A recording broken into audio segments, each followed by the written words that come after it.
I hope the technology will be smoother this week. I want to thank Yuri for all his work helping this go. We're really looking at one book tonight, and the reason we're looking at it is because this was the first book of essays that David Hartman wrote after he came to Israel. And we'll get into that a little bit later. We're going to talk a little bit about what began to change for him, what was he trying to get across, and many of the ideas that will come back later in books like The Living Covenant, in books like Conflicting Visions and The Heart of Many Rooms. You'll see the roots of those in this book. We're looking at 3 essays in particular, but I've prepared a few parts from his introduction so that we can go over it and talk about it. And I hope we'll have an opportunity for people to exchange ideas. There are individuals watching online as well as here, and the ones who are here, you have the opportunity to have your names in front of you, just the same way the people who are in Hollywood Squares have their names. So we're going to move ahead to the next screen and get ready a little bit. This is very short, but okay, don't talk. I think Judaism survived because it allowed for interpretive boldness of the text. The word was not a frozen word. It was a word that was heard. And what's beautiful for me as a Jewish philosopher is I see the way Jews heard the word so differently in different generations. Each generation has to receive the Torah in its time. There's the eternal voice that comes out of Sinai, but it's heard very differently in every different generation. And therefore, one must renew the interpretive boldness that has always existed in. And we've never been fundamentalists. We've never been literalists. That's the meaning of the Talmudic tradition. Anyone has to read the Bible and look at the rabbis and the Talmud and see what they do with the text. Fundamentalism is grounded in ignorance, in the false need for feeling, I got the final word. I don't have to think anymore. I could now go to sleep because the truth is in my pocket. If you go to sleep because the truth is in your pocket, that's the best way to lose it. Okay, so what are some of the things that he mentioned in that very short clip? What is he saying about Judaism? It's adaptive, it's flexible. It's adaptive, it grows. What else? It's renewed all the time, and each person is to do that. It's renewed. There's a set. We spend a lot of time in academic literature now talking about how is a text received, the reception of a text. If you type in textual reception into any search engine, you'll get thousands of responses because that's what really interests academics now. It's not just what does the text mean at the time, which is what Bible scholars often are asking, what did the text mean then? But rather it's also how is it interpreted and how is it received? So Jim Kugel, for example, wrote the Bible as it was read. It's not just what it was in its own time, but how it gets interpreted and picked up. So let's take a look at this quote here. We got to move me a little bit, or make me smaller a little bit. Can we do that, Yuri? Yeah, we can kind of move you over here. You can move his, yeah, okay, okay. So David here is describing something that happens to a lot of young rabbis. Okay, we're all trained. Some of us in halakha, some of us in theology. We all think we're going to teach them, you, Torah. He comes, he says, I'm anxious to answer the great halachic questions of the Jewish community, but nobody came. Who cares? Nobody came. Okay? I had answers. No one was asking the questions. There's a story about the yeshiva boy. He says, ask me a question, I've got a great answer. So he begins to rethink what is his goal? What is he trying to accomplish? And it's as he does that, he's able to really change from what he thought he was going to be as a rabbi to someone else. And I want to say that a lot of times for rabbis, if you're in particularly in an Orthodox tradition, you're trained to about chickens and about meat and is it kosher. And a friend of mine said to me, "Could you imagine at Rabbi so-and-so's beautiful office, somebody comes in and puts down a chicken and says, 'Rabbi, kosher or treif?' Who would put a dead chicken on his desk? It's a mahogany desk." I'm going to pass this around so people can see. The rabbi has to ask him a question. If it's the only chicken that you have, That's a different story. If you have another one, it's straight, right? Right. So, do the questions that people ask get picked up online? Did you just hear Irving Matlow when he commented? Some of you did. Okay. So hopefully we'll go on to the next slide, and I just want you to again keep in mind this is a very important philosopher, psychologist, William James, who writes around the turn of the 20th century. And he says that in dealing with religious belief, there are three aspects or three types. One is there's a live belief. And when something is alive, you feel you must deal with it. There are some you can't, but you're forced to. You can't be skeptical. You have to make a decision. And he says, for example, someone asks you to marry. In his day, don't forget, it was a man asking a woman, but it's a forced decision in the sense that you have to say yes or no. You can't say, well, maybe. And there's also a momentous decision, a momentous belief, when something will be gained by what you decide and what you believe. Now, I want to go to the next slide, because James says that there are sometimes you just try to avoid the error. You don't have to make a big decision. You just have to avoid the error. But when the option between gaining and losing truth is genuine, when it's significant, you have to pursue it even at the risk of falling into error. Now, David Hartman, one of the first books he wanted me to read was William James. He didn't say to me, read Maimonides. He wanted me to read William James because there was something in James's thinking that was significant. And we'll just see it now in the next slide, because what he wanted to do is not just make Judaism out there a little bit, but it was not, in William James' words, a live option. And my goal, my task, was to create a place where Judaism would be a live option.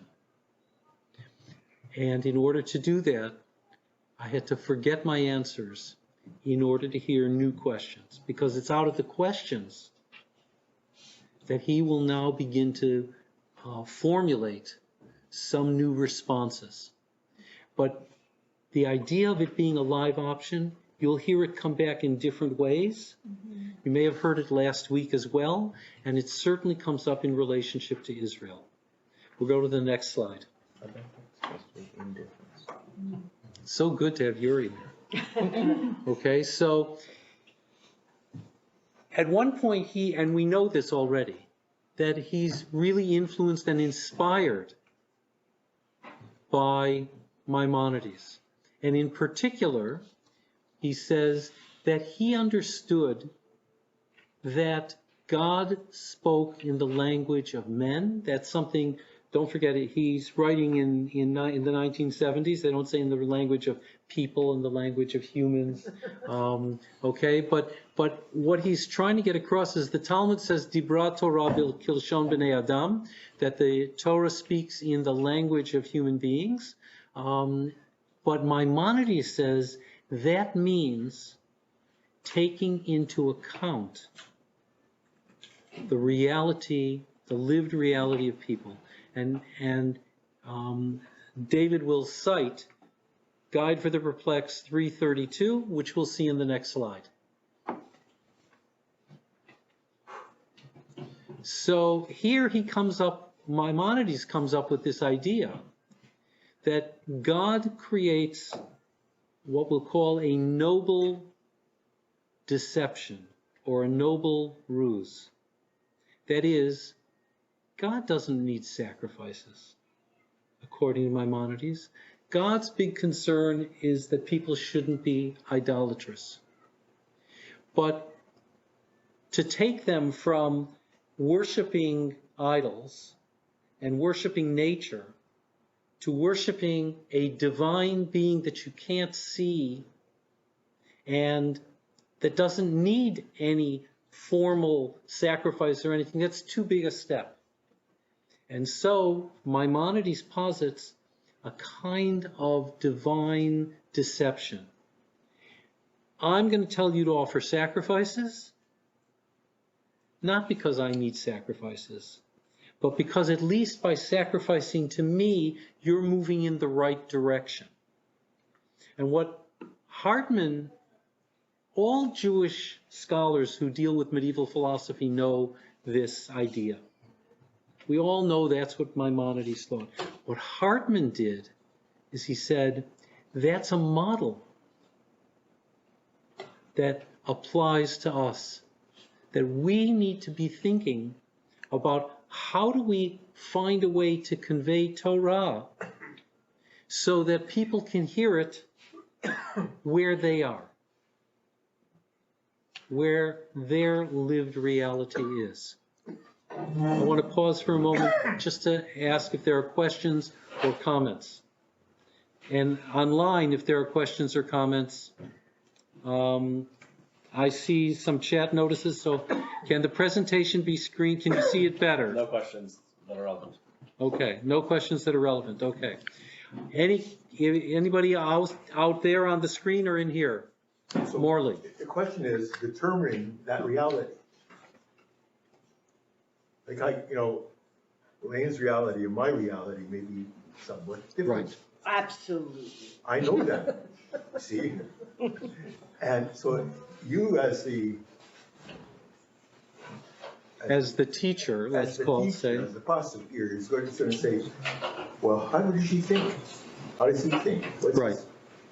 And it's a deterministic process. I mean, it's not easy. No, it's not easy.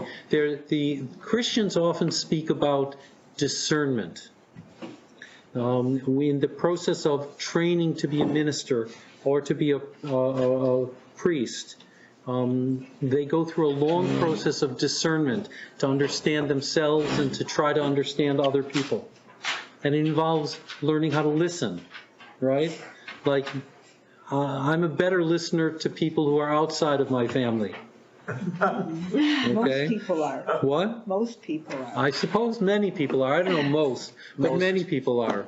And I have to learn to be to hold back a little bit, to listen clearly, and not only, and this was something that David was very good at, not only to listen to what is being articulated, but to what is unarticulated but is under the surface. So Yitzchak a few moments ago said the story of the rabbi and the chicken, right?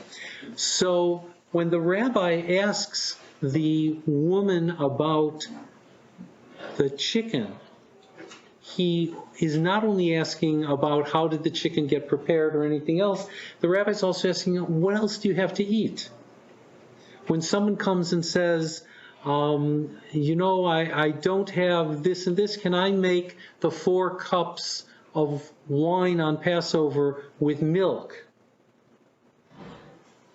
And the rabbi then makes sure that there's a lot of food for that person.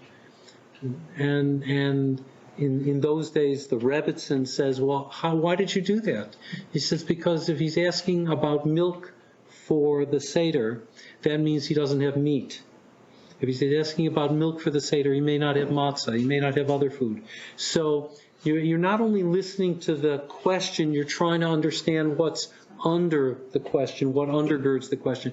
And David was very good at trying to tease that out. What Heschel used to call that depth theology, it's what's going on deeper. David. Yeah, so my question, Rabbi, is why are we presenting this Hartman's interpretation as groundbreaking when it's, number one, grounded, for example, in Maimonides, and number two, from the little that I know, there's a long tradition of rabbis interpreting for their community based on where their community is at and what their community standards are. So why is this being presented as groundbreaking? That's a really good question. So I will say that the early years that I was with David, I didn't think it was so novel. I was used to that. That's what rabbis are supposed to do. As I prepared to teach, I came to understand in his context how powerful this was. And it was powerful in 3 different communities. It was powerful in the Orthodox community that was not used to people doing teaching like this. It was much more robust and bold than the Orthodox community, even the modern Orthodox community was used to. And we'll see something a little bit later about that. Secondly, there's a long clip which I didn't put in for tonight by Dov Berkovitz. Dov Berkovitz was Rabbi Eliezer Berkovitz's son, and he talks about the founding of Pardes, and he talks about different people who were, and he mentions 4 specific people who came in the early 1970s to Jerusalem and began to teach in new ways. What made them new? They were opening up the tradition to people who were not traditional. In Hebrew now, we take it for granted in Israeli society. We talk about liftoach et aron hasfarim, to open up the Hebrew bookcase. But that wasn't the case. People assumed that it was limited to those who were traditional. Okay. And the third is that he spoke, because he was Orthodox, when he would speak to the non-Orthodox community, people said, oh, maybe there's something here. There's a tendency, I have to say, to, you can't be a prophet in your own city, ein navi b'iro. So I might have been saying the same things, but people didn't hear it the same way as when somebody from the outside. So when David would come to Federation or JCCs or lecture around North America, people heard it as something completely fresh. You're correct. Mm-hmm. It's not completely new, but there's a boldness here that we didn't see in a lot of other ways. Morley, quickly. No. Okay, we're going to go to the next slide. This is the book. And Arnie Eisen, who became the chancellor of the Jewish Theological Seminary, wrote this when he was still at Stanford in a review, and then rewrote it in 2013 as part of a tribute to David.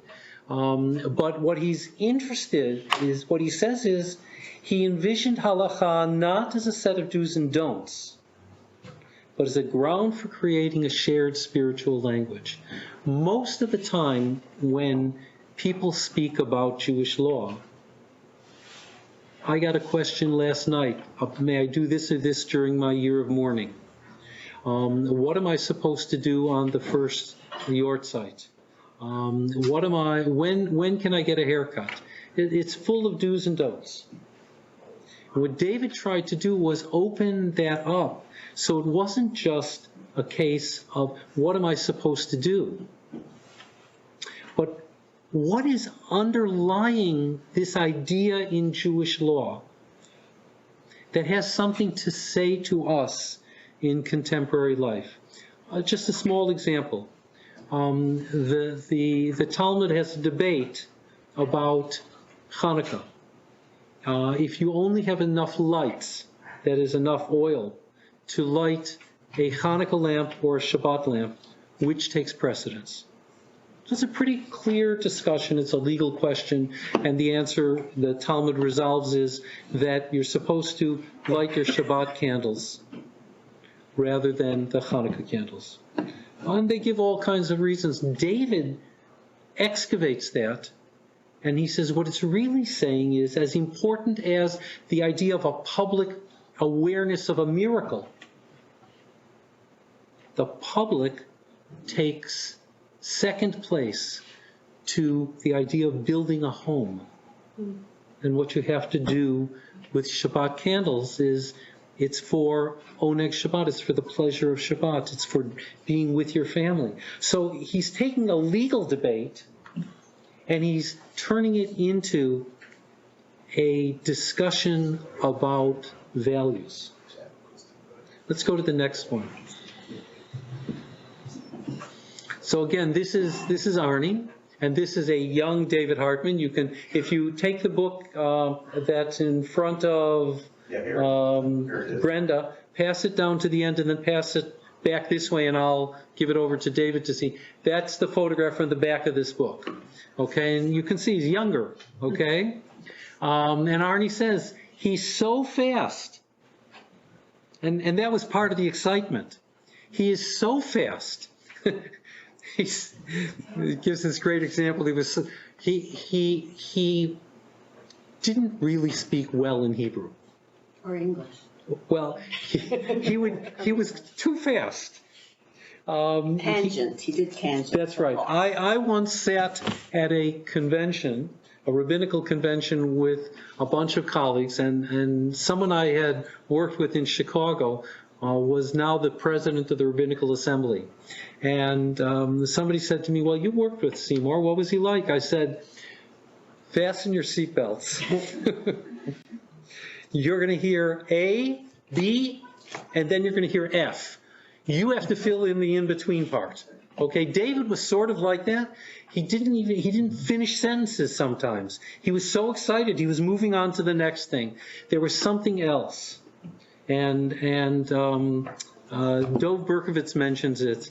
When he taught at Hebrew U, and he taught medieval philosophy, or he taught modern philosophy, those get 20, 25 people. He was getting 200 people because it was a bit of theater. And the older established medieval historians of philosophy, that's what they said. This is theater, it's nothing substantive. But people felt that there was a pop, there was something going on.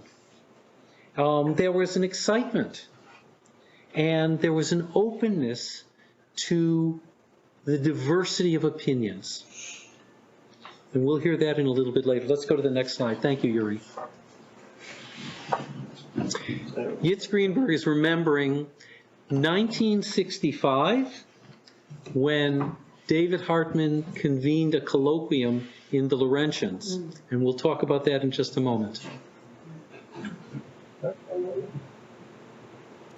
And Yitz himself is one of the leading modern Orthodox rabbis who's helping to explain the meaning of Judaism in a modern context. Well, losing David Hartman is a huge blow. He was really a friend, I guess more accurately, maybe a soulmate. I came to teach at Yeshiva University. I just got my PhD in 1959. And he was there teaching already. He just started teaching a couple of years before me, and it was instant bonding, instant connection. And that's a connection that was... You can move him to 1.1 or 1.2. I can't actually speak. Okay. Well, losing David Hartman is a huge blow. He was really a friend, I guess more accurately, maybe a soulmate. I came to teach at Yeshiva University. I just got my PhD in 1959. And he was there teaching already. He just started teaching a couple of years before me, and it was instant bonding, instant connection. And that's a connection that was nurturing and powerful for 54 years. So I would certainly say, personally, it's a huge loss.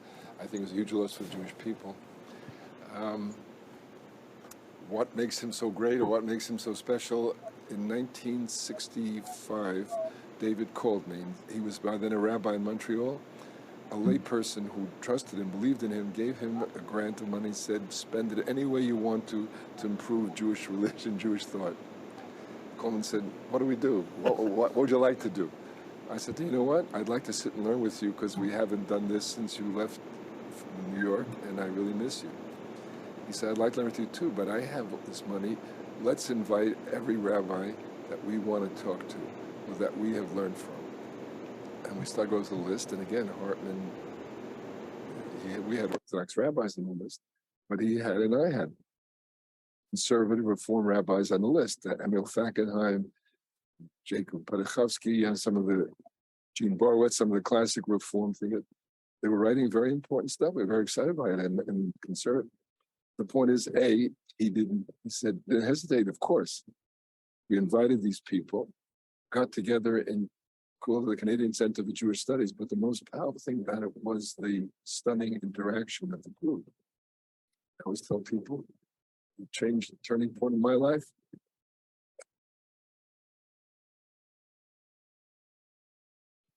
That's some creeping feedback. Went for a long walk with Jacob Pedachowski, who was, of course, a major figure at HEC. Yeah, before moving, he said he wants to talk about Jewish divorce there. So first of all, it was an hour and a half walk. I have to say, I apologize, but it's the truth. Right? Okay. We're just trying to figure out how to raise the volume in here without a lot of buzz, for those of you who are online and want to know what's going on.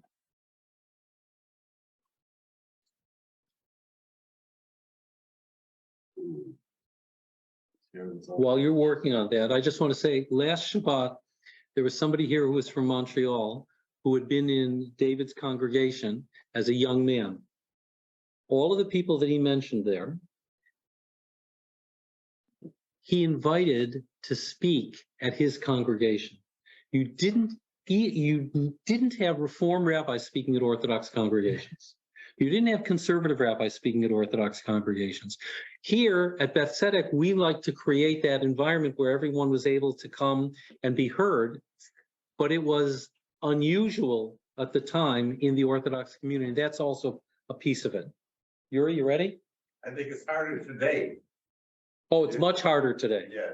I remember his screamer would break in this room. Okay, let's see. He assumed Reform rabbis didn't know Jewish divorce law, didn't have this Talmud halachic skills, but of course, he absolutely had it all and knew it all for an hour and a half. And again, at the end of about an hour, I began to realize, what he's saying not only is correct and true, but that he's right and I'm wrong. There's a real problem in the Orthodox halacha dealing with get. Now, I can't tell you how many levels that was transformational. First of all, I realized again that I had all wrong and that Reform had, not just him, people of spiritual power, of religious impact, have thought through positions. It's not a question of the easy way, and then with a moral question here in which they were right. And again, multiplied. I mean, Emil Fackenheim had never thought about the Holocaust. He considered history irrelevant. And in this encounter, he became a major figure in this area and going to go on and on. But that's what Hartman did for me. Two things right in that. One, to create a community of not just Orthodox. Sorry, stupid me. I know better. To create a community. Hold on 1 second. Let me turn on.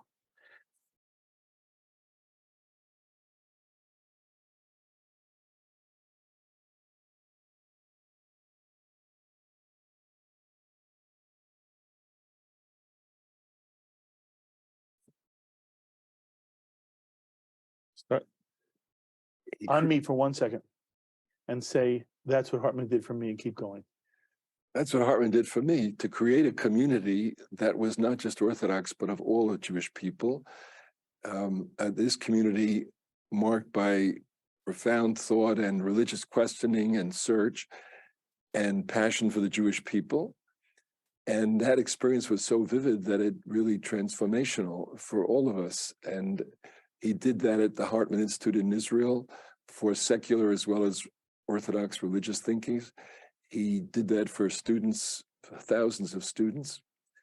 The combination of intellectual force, spiritual search, not taking easy answers, combined with that crossing all lines. He didn't want to hear propaganda. He didn't want you to tell him you agree with him. He would appreciate a student who challenged him and argued with him much more than a student who said, great, because he wanted to grow himself. He wanted to learn.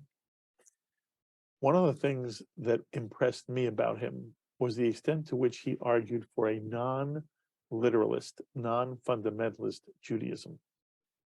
And in my mind, and you'll tell me if I'm fair, I associate you also with that approach. Mm-hmm. Could you speak about that for a moment from your shared perspective? And then I'm going to ask you whether that created problems for him within the larger Orthodox world, as it may for you too, Yitz. No kidding. Well, of course, I have to say this. Hartman is truly modern Orthodox. In fact, one might say a new breed of modern Orthodox. Although again, he transcended Orthodoxy because his Judaism was the whole religion, the whole people. He was not denominational, and that's an important part of his message. But having said that, he came from a Hasidic background, studied in very traditional yeshiva, not modern Orthodox, and then came to Yeshiva University, met Rabbi Soloveitchik, met modern Orthodoxy, but even more important than that, he met the modern culture. What he represented was, if you will, this tremendous latent power in the tradition, but which was frankly overlaid by many elements of the past which are counterproductive or questionable or negative, and overlaid by a kind of insularity. He can't function. He was the opposite. He was attracted to the modern. He was moved by it. He was fertilized, inseminated by it to a point where his own thought prospered. So his contribution was not just a non-literal reading, because again, the fundamentalism, its literalness, it preserves what was, but it's not credible, in my judgment, not credible for people who are seriously integrated. Hartman understood that, and therefore he interpreted and translated Jewish tradition into the terms and into the conceptual framework that a modern or postmodern person has to be in. And that was a very important contribution, not just for Orthodox Jews. I mean, it was really Reform, we're all wrestling with those questions. And he showed, and by the way, another major personal contribution, he had this marvelous and important point that everybody, secular, religious, Orthodox, Reconstruction, doesn't matter, need to be enriched or challenged by a new encounter with the tradition, not filtered, not improved, not gussied up and made to look very modern, but in all its density, tension, power, challenge. And he taught us all, that the whole Jewish people, that learning is a way of a unity where we can all come to the text from our different backgrounds, no propaganda, no party line commitments in advance. And you will also be fructified and enriched in a new way. And then that contribution was made across the board. And again, he was perfectly happy and willing to criticize his own positions or the Orthodox positions when they were wrong, as they were, or where they were behind, and issues like women, or some of the moral question.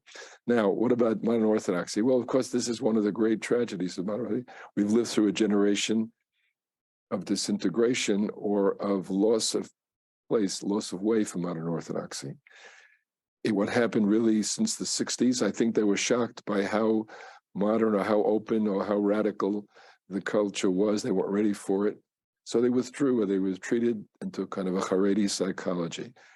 Hartman by insisting on the opposite, going forward and integrating and learning from this culture, affirming it by his pluralism, by his insistence that Israel, again, crosses all lines. He couldn't handle it. And unfortunately, as part of this retreat, they were retreating when he was advancing. And so what really happened was, in many cases, to dodge, or they couldn't stand up to this, so they basically turned on him or tried to reject him or demean him or delegitimate him. And there's no question that, particularly in yeshiva circles, they denied his orthodoxy or they denied his legitimacy, but the fact is that he had this power of thought, and the truth is, 20, 30 years later, orthodoxy, modern orthodoxy itself, I think not only hit bottom in terms of this process of retreating and becoming more Haredi, but I think you see grassroots important revival of a search that really comes back to Hartman, namely to renew the tradition in an affirmative way, in a new relationship to modernity. Yitz Greenberg, you've been helping us with that search as well, and I thank you.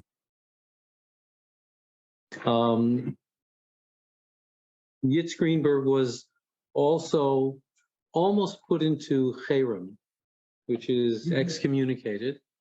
And there's, it was a long process for him to salvage his position within the Orthodox community.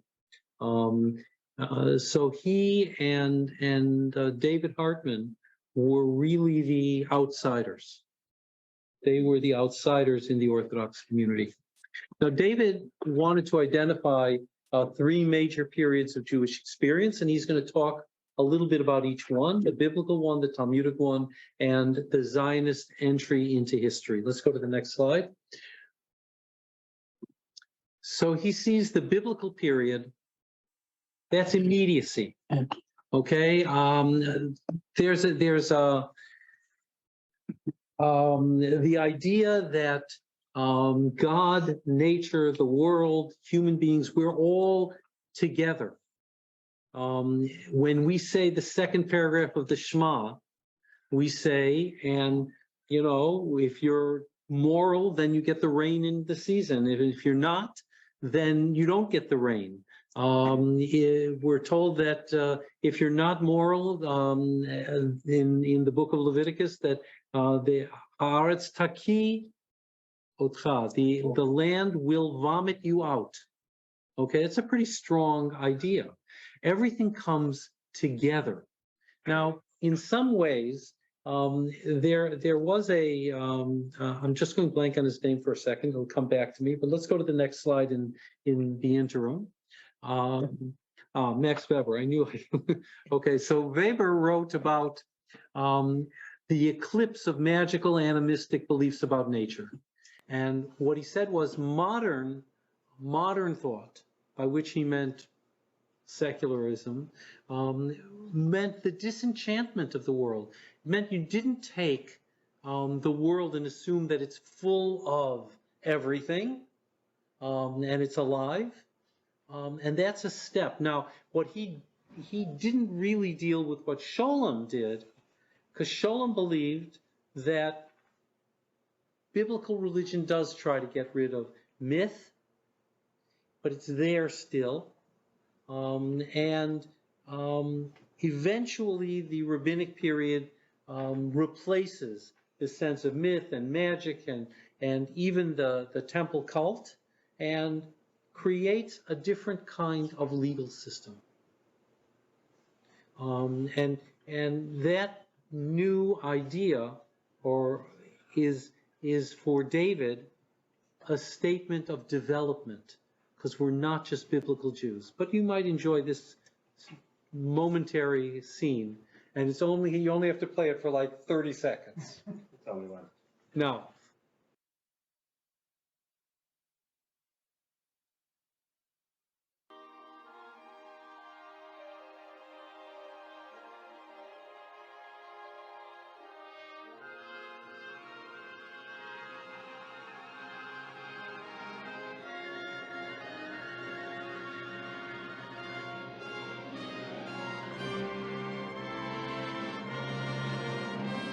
The hills are alive.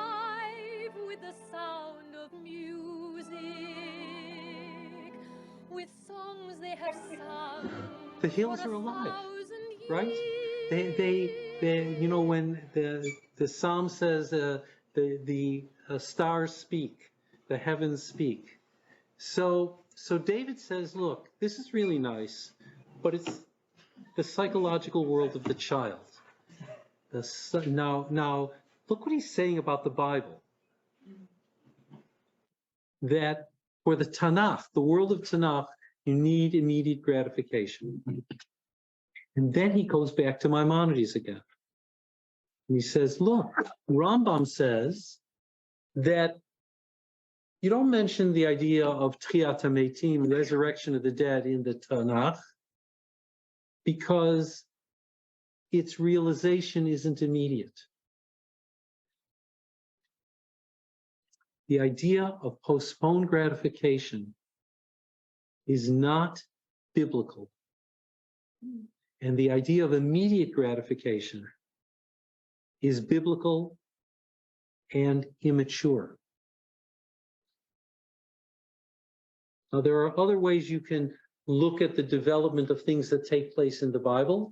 You can see it as going from where God is the biggest actor, like in Genesis, to a period where humans start to take on more responsibility, to when the prophets speak for God, but it's no longer God speaking, to a point where humans are now interpreting what God said.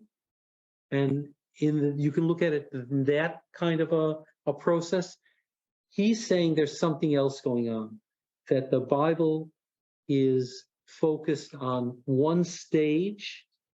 And this is, I'll say, this is a very broad paint stroke. It's not entirely the case, but let's take him at in the way he wanted to understand and go to the next slide, because now he's going to go to the Talmudic period. Okay, and here, the work isn't for you. Lo lecha hamlacha ligmor. Okay, you're not going to finish it, but that doesn't mean lo alecha hamlacha ligmor v'lo ata ben chorin lihipater mimenu. You're not free to stop it. Okay, there is a reward out there later. And in this world, there's no reward for mitzvot. In other words, don't think that because you do a mitzvah, therefore you're going to get the rain. Don't think if you do a mitzvah, therefore you're going to stay healthy, because it doesn't work that way. And you already see that development going on in the Talmud. We'll go to the next slide.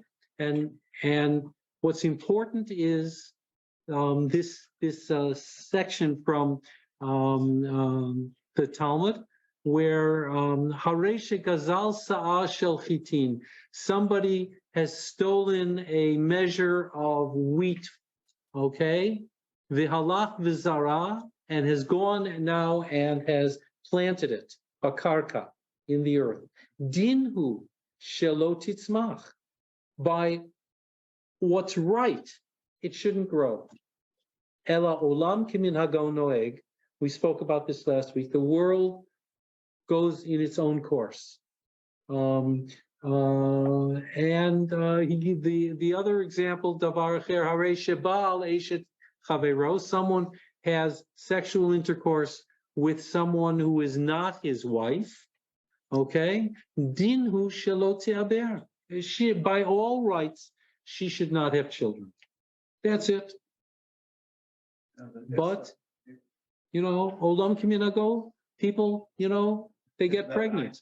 Is that Einstein's view of God, that there are laws in the natural world, and that's what the world is running? I don't want to get into Einstein about that. Yes, there are natural laws, but the point is that there's a mistype there. The crucial point of this Talmudic text, not tell music text. You can tell I was using the dictating program in order to bring texts forward, because I didn't like how when I photographed last time, it didn't show up well on the screen. So I spend more time dictating it. Are those Hartman's words then? That's The Hartman's last writing, sentence, not Hartman's. not Talmudic. Mhm. I mean, not tell music. Right. No, But that's my error. But natural forces and events do not mirror the moral quality of men's relationship with God. So is this addressing the whole issue of reward and punishment? Yeah, what he's saying is the Talmud says if there is, the rabbis were pretty sure there is ultimate reward and punishment. Some of them did see it happening in this world, but mostly they saw it deferred to the world to come. Deferred. And that's his whole point. Now, Gershom Scholem, when he talked about Zionism, he said Zionism is a revolt against the idea of a world or a life lived in deferral. And while David doesn't cite Scholem, it's clear that that's one of the ideas that's animating him. Let's go to the next slide. So he now psychologizes, and this is very much like William James would do also.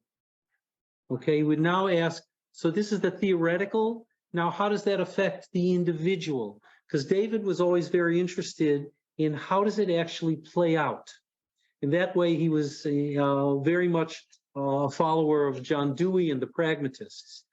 So once you separate them, you need to develop a different kind of religious personality.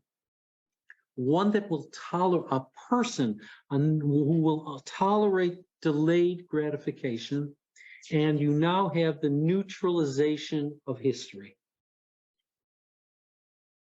Now we are in this period of time, it doesn't matter what is going on in the world, because we live in our 4 squares of halakha. That's real life. What goes on outside, that's for the goyim. That's the world out there. And David revolted against that. David revolted against that. Well, I'll pause for a minute. We'll go to the next slide, and I'm going to pause for questions and comments online or here. Oh, you like that?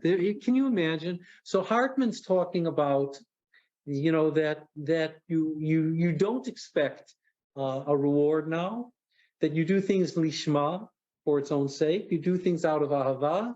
You do it because of simcha shel mitzvah. There's some joy that comes out of that. And again, it's tell music. I can't believe I missed it.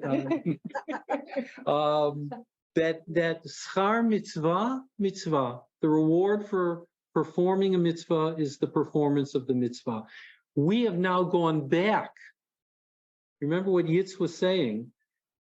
In many ways, the Orthodox world has come back. And, just like you get reward miles for other things, so these are real air miles.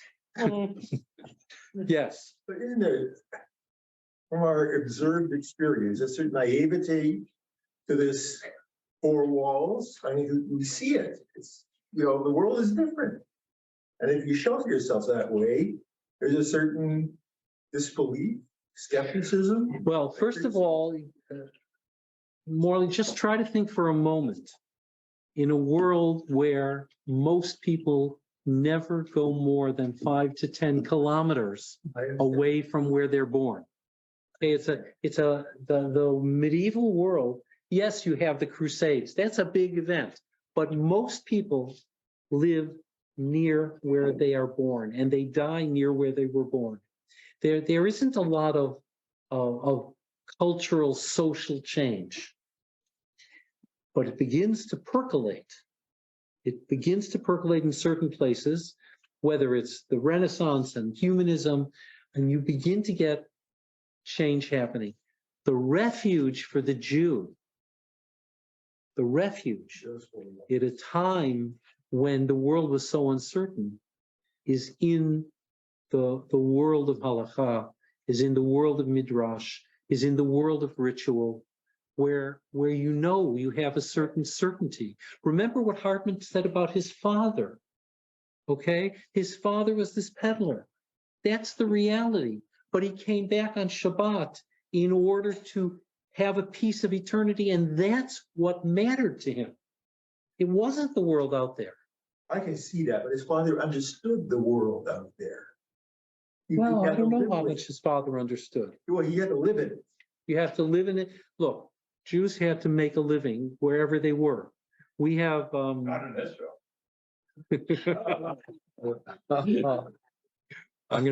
we're not gonna go on that you're baiting. The hook is out there. You have a world where people do have to interact. Elisheva Karlbach, in a wonderful book called The Palace of Time, talks about how we have calendars that show when the Christian holidays are, where the market days are, when the big market events are going to occur, and what's going on in Jewish law, the Jewish calendar, because people needed to know that. It's not that they were isolated from the world, it's that it didn't matter so much. But it was their refuge. It was indeed a refuge. But the walls, as much as they protected, they also created barriers. And as those walls come down with the Enlightenment and with emancipation, that's what provokes a tremendous crisis in Jewish life. Now, David is going to, in a way, not deal with that. He like goes from 1600 to the 20th century. The 400 years of dealing with the emancipation and the Enlightenment, he just kind of passes over that, and he goes from here to Zionism. Let's go to the next slide. Okay. He does point out the Talmud does have this underneath it, this passion for immediacy. And so you can't fence it off. Gershom Scholem says that that Zionism unleashed that hidden passion. And Scholem was very cautious about where that would lead. The very astute observer of history. And he wasn't sure where that was going to really lead. And here, David also points out there's something under there. There's a passion that will lead to certain problems. Let's go to the next slide. Here's your holidays. Okay? The natural world, the natural heart of the holidays. David, you asked me, Chag HaKatzir, you don't feel that in Winnipeg.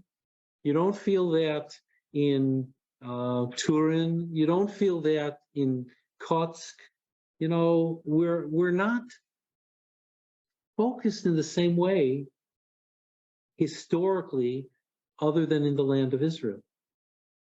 But what that means is that we live our Jewish calendar symbolically.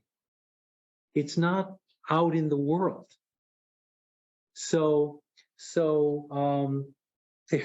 there's a great rabbi, Yosef ben Asher, who comes from Germany, through France, over the Pyrenees, and into Spain. He's a very important figure because he kind of creates a bridge between the Ashkenazi culture and the Sephardi culture.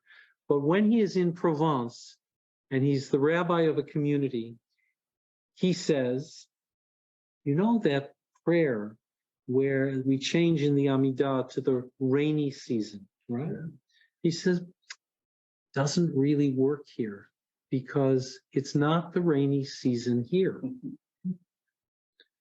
So let's change the timing. And his community rejected that. I use that as an example sometimes for young rabbis. I said, don't think that just because you've got the right idea that they're going to accept what you want to do, right? And here, what David is saying is that we're now living, the holidays are now symbolic. The experience for God's presence in history, notice that terminology, God's presence in history, because that becomes the title of a book later by Emil Fackenheim. Okay, and Yitz Greenberg was correct. There was a tremendous amount of interaction, of intellectual interaction, and they learn how to play off of each other. And Arnold Jacob Wolf was one of the people invited. Arnie was the only rabbi in the United States to invite the Chicago Seven to speak in his synagogue. And I remember because I went to hear them, right? And Arnie later was Barack Obama's rabbi before his death. But Arnie was part of a generation of Reform rabbis that was trying to find a way back to the tradition.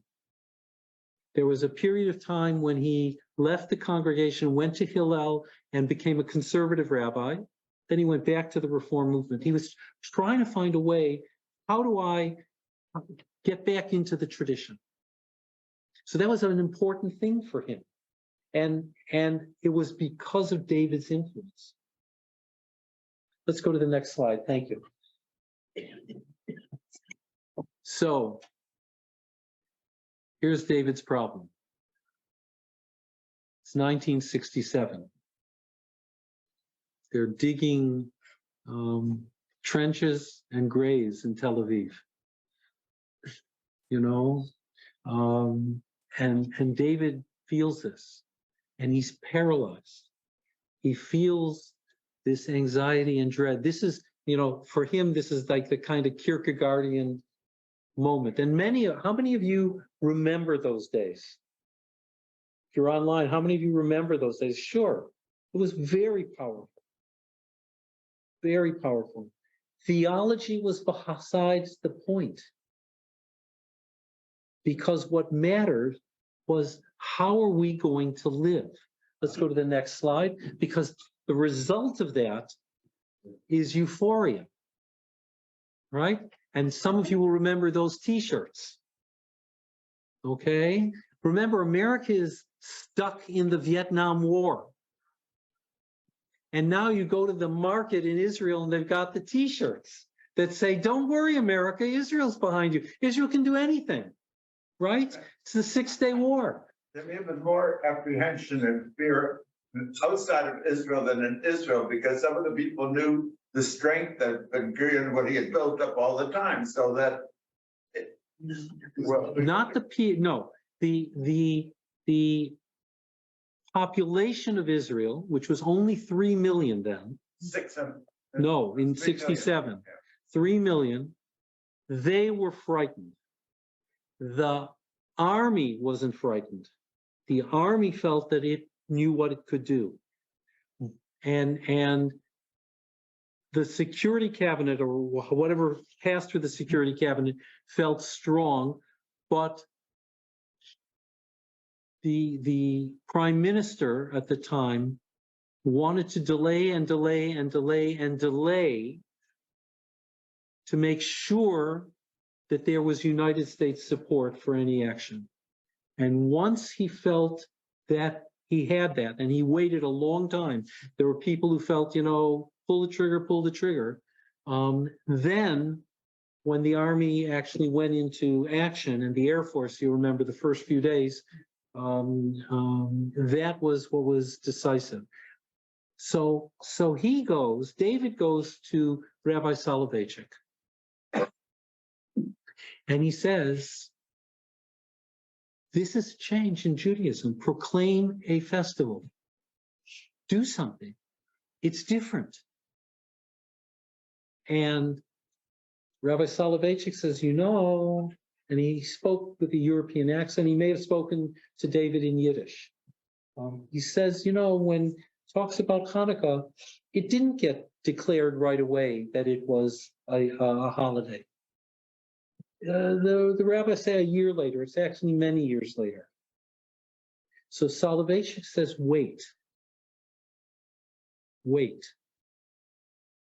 And notice how the difference that he now begins to feel with his teacher. I passionately wish to enter history. He chose to be satisfied with history mediated via halakha. There's a change. There's something different going on. And that difference means a lot to him. Let's go to the next slide. So now he leaves. He leaves. He goes to Israel. I mean, he doesn't just leave. It's a planned thing, because he doesn't get to Israel until 71. But now his life is beginning to focus on making Aliyah, and then the 73 war occurs. Moshe Dayan says the third temple may be lost.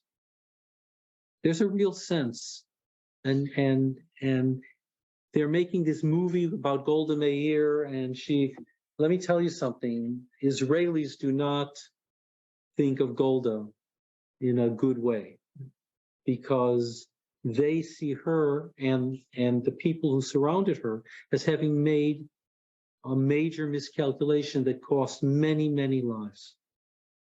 Many lives.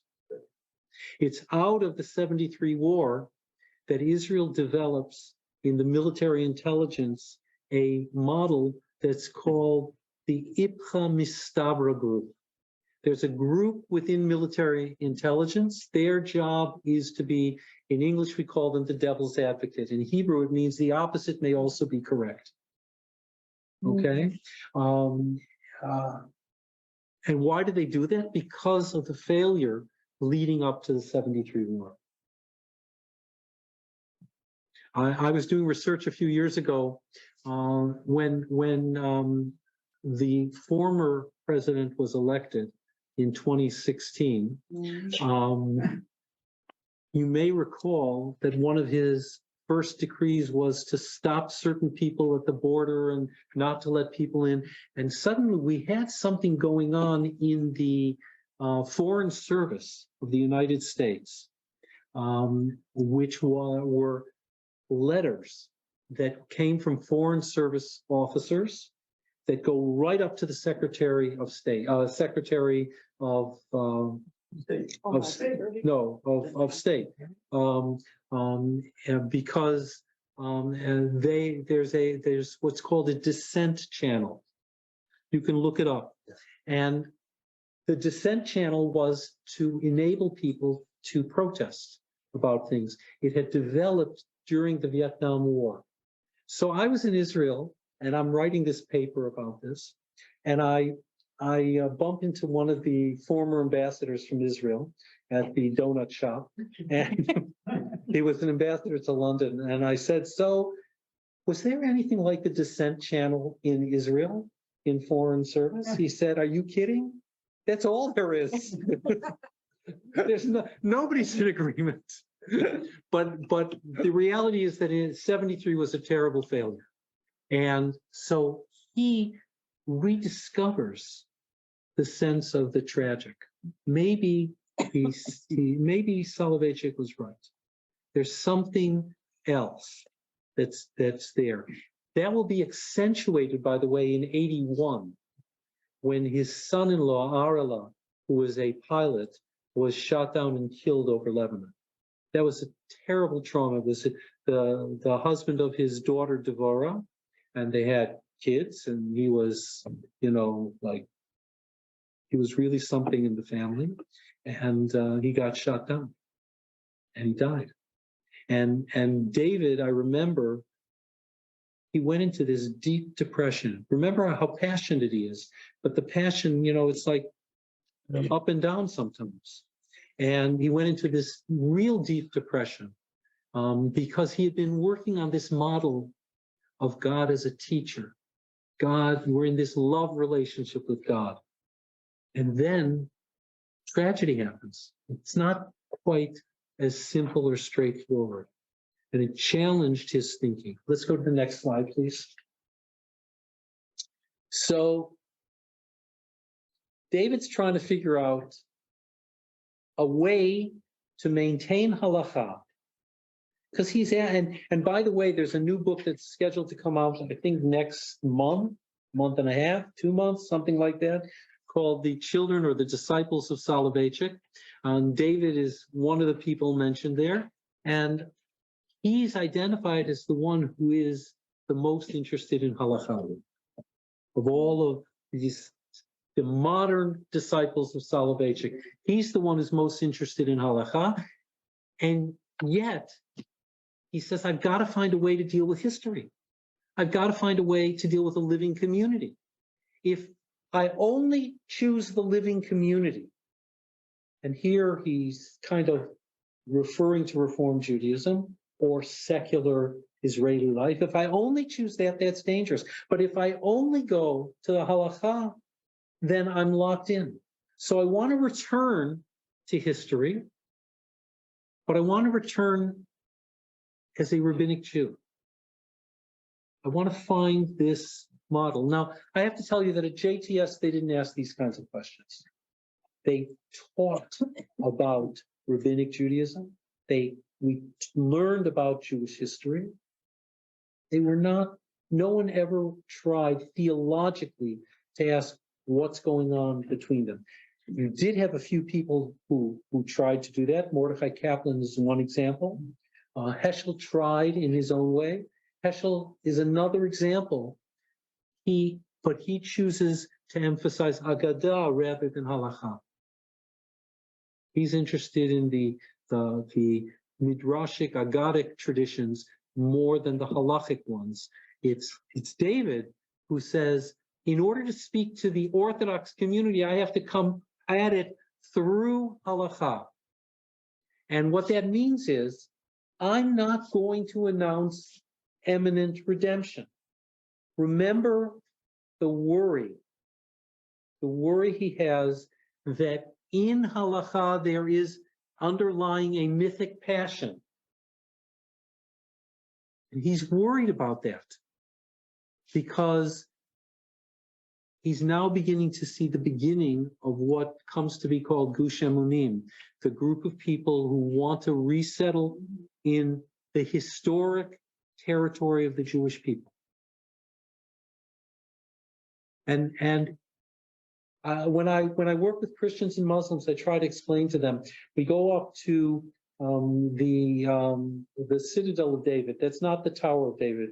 You go up to Mount Zion, and I say, now look from here at the wall.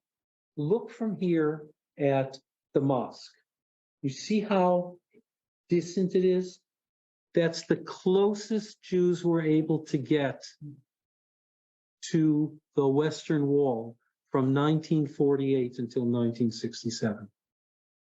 Any of the sites that are identified today as sacred, the tomb of the patriarchs and matriarchs, the burial place of Rachel, the burial place of Yosef, all of these places, they were not in Jewish hands. Hebron is right. They were all, what? And they may not be the tombs of these people anyway. Well, that's a different story, but the idea is they're all within the control of Israel. And what does that mean? And it unleashes and unlocks in many ways what Sholem was worried about, that the messianic passion underneath is still there. Exactly what David said. And so he's trying to keep in mind the aspirations of the story, and he capitalizes the word, and reality. I want to stop for a moment. We can go to the next slide and respond to questions or take questions. No questions out there? Hollywood squares? Okay. So David says, look, there are three responses. Again, these are broad strokes. These are three responses to the rebirth of Israel. Israel is a spiritual danger. We have all through the Middle Ages, and certainly into the early modern period, Israel is both an object of desire and of dread. Avi Ravitsky, who we had here before his terrible accident, he says people were frightened if they don't feel they're worthy to go up to Israel. The land of Israel is a spiritual danger. Zionism is a danger. We get that clearly from some elements of the not the general Haredi community, but particularly from Satmar and others. Secondly, he says, so that's one approach.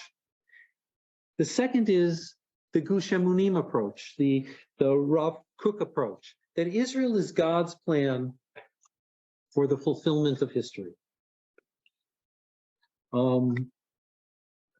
Better get on the train, because the train is moving and it's going to get us to the Messianic era. So, but if you're not on,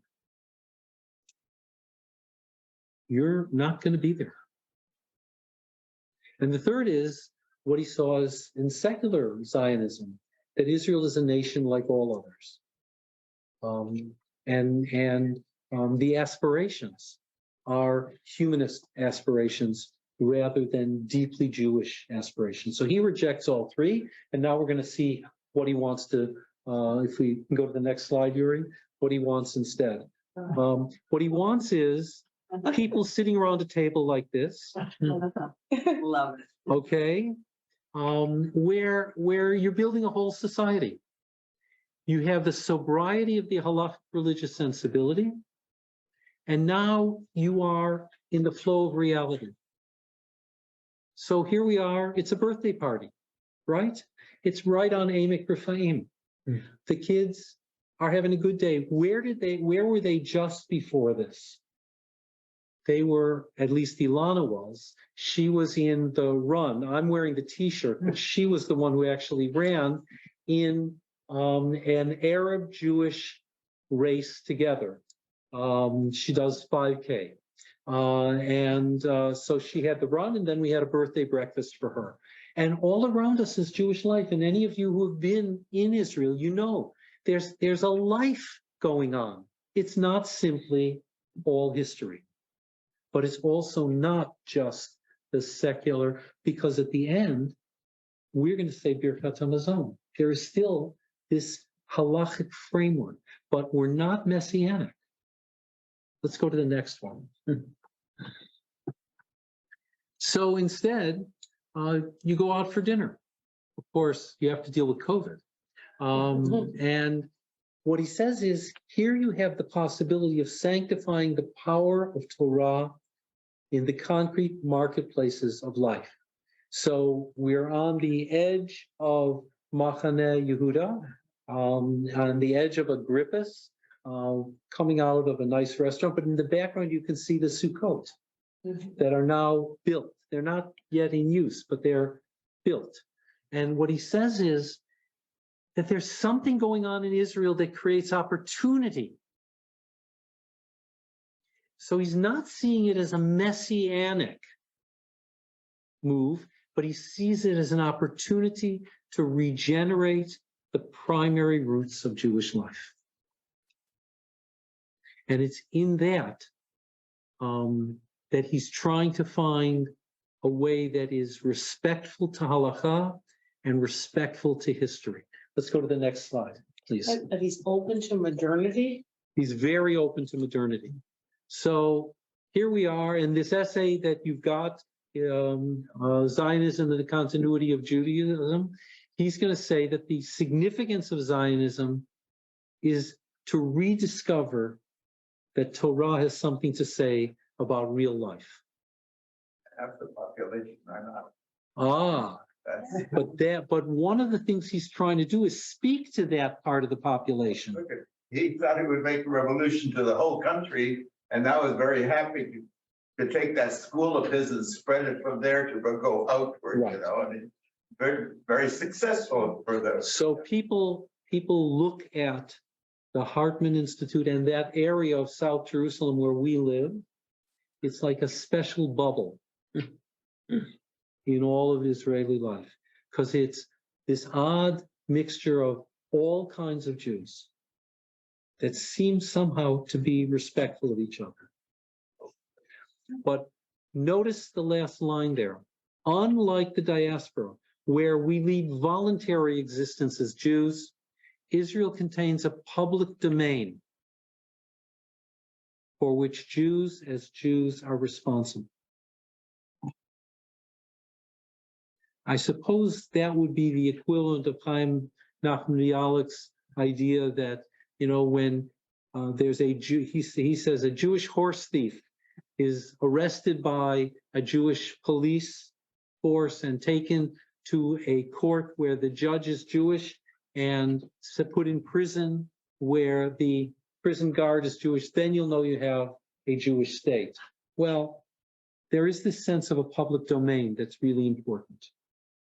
But part of the issue in contemporary Israel is, well, how Jewish should that public domain be?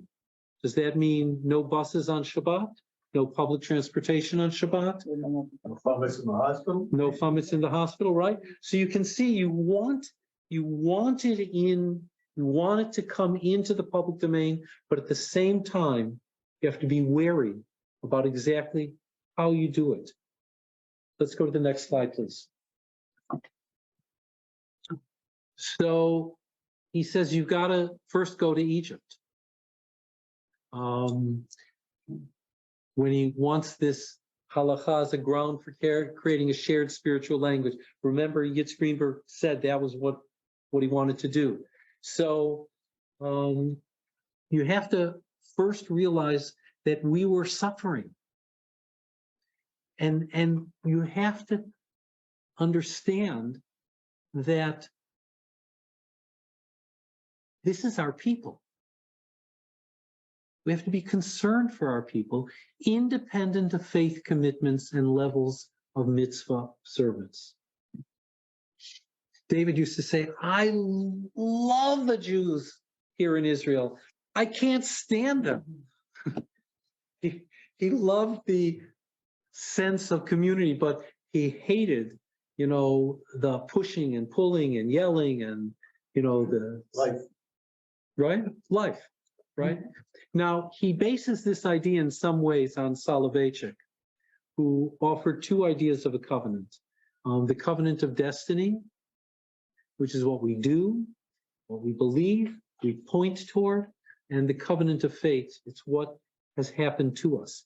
Now, this same idea has been developed further by Jonathan Sachs, where he says, our religious traditions, Islam, Christianity, Judaism, he's really only dealing with them, maybe a little bit with some others, they have different senses of the covenant of destiny. But all of us are in a covenant of fate because we're all concerned with the survival of this planet. We're all concerned with violence and warfare. So there's a sense that we all are part of this, but at the same time, each religious tradition has its own particular covenant. But Hartman hasn't gone there. Hartman's talking, first of all, and primarily about a base and the sense of solidarity with peoplehood. And that comes through. So he's not dismissive of other Jews.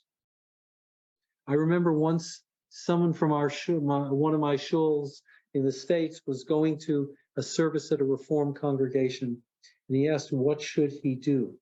And I said, well, they don't wear a kippah there. But if you think that their religious observance is Jewish, if you take it seriously, if you believe that there's a Torah in that Aron, and you believe that they're reading from that Torah, then you should behave the way you think Jews should behave there. So wear a kippah, wear a talit. That congregation eventually became a lot more like Holy Blossom, a lot more receptive to tradition. But the idea was take the other, and they're serious. Accept that they're serious. Don't just blow them away as if they don't matter. The synagogue I grew up in Chicago was called the Church by the Lake, by the Orthodox community. And you heard similar kinds of things here about Holy Blossom, right? Okay, let's go to the next slide. So what he says is, look, Judaism is different from a lot of other traditions because we are committed to the idea that as a people, we were at Sinai. Now, those people who were at Sinai, Rachel Adler wrote a beautiful poem saying, I was at Sinai too, but I couldn't write anything down because I was holding the baby at the same time. You know, so there is a question, and David has to eventually deal with that. But the sense of community, I sometimes say to Christians, look, for you, the image is of the singular individual on the cross. To Muslims, your image is of the singular prophet who speaks to the people.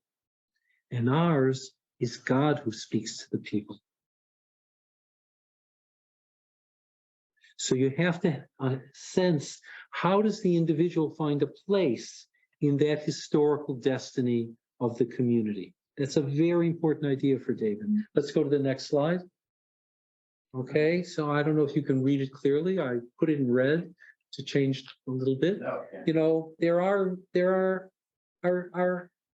when you teach, you have to have an approach to mitzvah that lets people share a common spiritual language. So you don't want to talk about, for example, the concept of muktzah, what you're not allowed to touch and move on Shabbat. When I was a kid, my mother said, you don't move the Shabbat candlesticks, because that's muktzah, you know? And muktzah means something that's put on the side. What's a deep Jewish value that comes out of that? Well, if you don't think about it, the idea is that you try to reserve certain things for the Sabbath. You try to make Shabbat something that's so different that you don't mix up the week and Shabbat. On the other hand, I would say to young lawyers and young people who were on Wall Street at the time, I'd say, look, don't go to work on Shabbat. Make Shabbat different. I'm not saying to you that you should, you know, become observant and not use electricity and do everything else. Go play tennis. Let that be your Shabbat observance. But make it clear at your office that you're not going into work because it's Shabbat. How you observe Shabbat is up to you. But in relationship to the outside world, that let Shabbat protect you. Let Shabbat protect you. So how do we find a way to talk about these things in a conceptual framework that would allow others to hear it? Let's keep going. I want to just move us quickly. So he says, look, we came out of, these are people who were in Bergen-Belsen, and they're flying what will become the flag of Israel. It's not yet the flag of Israel, interestingly, but it was the flag of Zionism. And he says, my concern is formulating a religious anthropology. That came up last week as well. He says, and that's what Maimonides is also trying to do. He's trying to find out, how does it affect a person's character? There's not supposed to be a comma after the word persons. Isn't it very Mordecai Kaplan? We'll get to how he interrelates with Kaplan, I'm hoping, for next week. But yes, he's very concerned with how does this actually play out? That's why he's comes out of the Dewey pragmatist model that Kaplan also came out of. Let's go to the next slide. And now in this essay I gave you as well, The Joy of Torah, he argues that there are three elements that create joy: a sense of adequacy. I'm doing something that I can accomplish. Responsibility. I have certain tasks and I am able to carry them out. And solidarity with others. And that creates a deep sense of joy. Joy is not, simcha is not frivolity. And again, human beings don't always do it. We don't always make it. But God didn't operate with an idealized concept of covenantal man. But God has confidence in us. God has hope in us. You wake up in the morning, you say, Modeh ani lefanecha, I'm grateful to you, shehechezarta bi nishmati, you've given me back my soul, bechemla, with compassion. Rabba emunatecha, great is your faith in me. I'm here for another day. I can accomplish something. I can do something.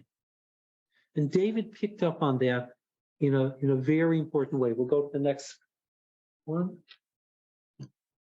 So, what does it mean to become a Mamlechet Kohanim B'Goy Kadosh? How do you become, this? The Torah takes the stiff-necked, rebellious people and tries to move them along. And you don't do it all at once. It comes slowly. People would say to me, when I came here, people said, what's your goal? I said, well, my goal is that when I finish, there'll be a good transition to a successor. People said, what are you, nuts? That's so modern. I said, no, you have to understand the history of the congregation in order to realize that in order to accomplish that, you have to do a lot of work, right? You have to be persistent and you have to be patient. Let's go to the next slide, please. So you got to climb Sinai, he says.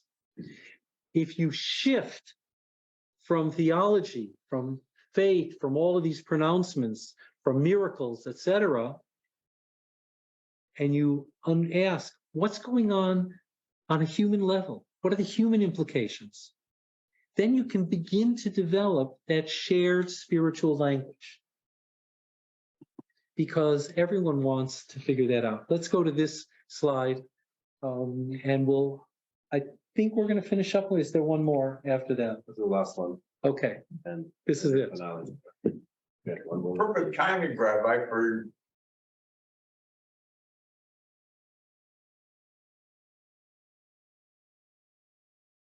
Judaism and mankind. Joining me now is educator and philosopher Rabbi David Hartman. Welcome, Rabbi Hartman. So, Mount Sinai was the place, and the giving of the 10 Commandments was the event. The event we're commemorating in Shavuot, but is that all there is to Shavuot? Well, Shavuot is the holiday of the pilgrimage festivals in terms of the first fruits, but above all, it is the founding event that defines Jewish identity throughout history. In other words, the Jews became a people not in the land, not through nationalism, but through a commitment to a vision of life, to values. And what constitutes their identity is content and not necessarily what I call the external enemy. In other words, falling in love with the dream of Moses is the moment that the Jewish people were born. Now, that's a dream which, among other things, includes a moral outlook, a way of living, the 10 Commandments I mentioned. Yet in today's world, the 10 Commandments are not entirely observed here and there. So is Shavuot still significant for us? Well, I don't think that we measure significance by what people do, but what people ought to do. And therefore, Sinai gives the vision. You shall be a holy people. You shall be a people that stand for value. Your life should mirror an ultimate principle, an ultimate meaning. Your life should mirror God, should mirror the spiritual opportunities that Moses felt the Jewish people must become. Now, if in fact we are that way, is not the question. You see, Shavuot is a holiday in which Judaism was not defined via the anti-Semites or via the oppression. Passover, you confront Pharaoh. In Passover, you confront the external enemy. In Shavuot, there's no enemy outside. It is all internal. It is the teacher, visionary Moses, who in a sense intuits God's vision for the Jewish people. And therefore, your Judaism is not based upon rejection of the enemy, but falling in love with the vision that Moses had. And therefore, it's the holiday not defined via anti-Semitism. B, it's a holiday which saves the Jewish people from any form of internal racism. It is the holiday of the convert. It's the holiday in which you are a Jew, not because of birth, you are a Jew because of conviction. And that's the notion of the covenant. You mentioned it being the holiday of the convert. Is there anything in the Shavuot holiday or its celebrations that creates links between Jews and non-Jews? Well, I would say first of all, in terms of the convert, the book of Ruth is read, which indicates an anti-racist feature. Secondly, the connection that Jews feel towards the world, the sacredness of human life, the vision of a God who believes in the human capacity to live by values. I mean, Jews have taught the world the concept of mitzvah, commandment, a God who in some way could make demands, a God who liberates you from passivity, weakness, and fear of assuming responsibility for life, a God who makes demands. I mean, this is so crucial for the world. Today, the issue is, does it make you feel good? Or people say, I'm not into this today. I'm not into ethics today. I'm not into doing noble things. Now I'm into tennis in Arizona. The whole notion of being in, do you like it? Rather than the notion you ought to do. The notion that a human being becomes a human being when he hears the voice of demand. You don't do things because it makes you feel good only. There's something wrong if values make you feel good. But you do them because they are intrinsically worthwhile. You do them because you feel obligation.